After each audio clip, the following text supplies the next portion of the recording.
A gasificação é um processo que libera e capta, mas não queima, a energia dos produtos florestais, e ao contrário da queima de madeira e dos incêndios florestais, a gasificação separa todo o carbono que também serve de fonte para o futuro material básico mais importante para soluções de problemas de energias renováveis, nomeadamente o grafeno, a grafite e similares. Isto sem qualquer necessidade adicional de CDR ou CCS, que ambos são extremamente desafiadores e caros.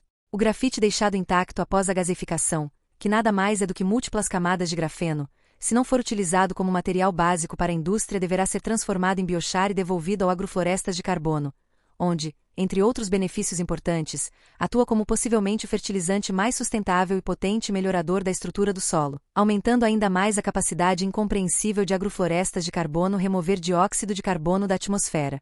Neste ponto comentaremos a figura apresentada. Se você começar pela floresta, na verdade agrofloresta, a figura apresenta a produção de óleos, sementes e frutas. Isso porque esta já é uma prática bastante comum em certas comunidades, ameríndios amazônicos, hoje, como era no passado. Existem muitos outros produtos florestais comerciais e certificáveis como, entre muitos outros, castanha do Pará, sementes de açaí, coco, coconut, advogados, mamão, grãos de café e cacau, mandioca, yuca, borracha, folhas e galhos comestíveis, produtos de madeira macia e dura, carne orgânica, carne, peixe, etc.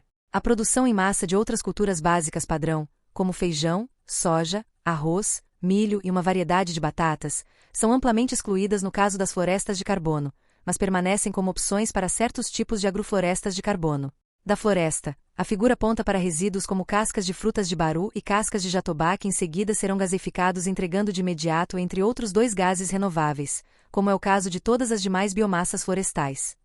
Um gás é hidrogênio, que é meio sofisticado e vista como procurada energia renovável quando produzida por meio de eletrólise com aporte de energia solar e eólica. Ao contrário do caso da eletrólise com energia solar e eólica onde ocorrem perdas significativas, no caso da gasificação o hidrogênio não necessita de ser produzido, porque já é produzido naturalmente e está presente na madeira e noutros produtos florestais de biomassa.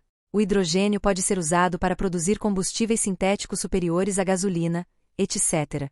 Embora esta figura mostre apenas a produção de gás e a geração de energia para uma comunidade rural, gostaríamos de apresentar todo o potencial desta gasificação e de outros processos. Então, para ver todo o potencial, você deve imaginar agroflorestas de carbono em torno das cidades, em torno ou no meio da urbanização em geral, nas áreas que hoje acolhem a agricultura monocultural.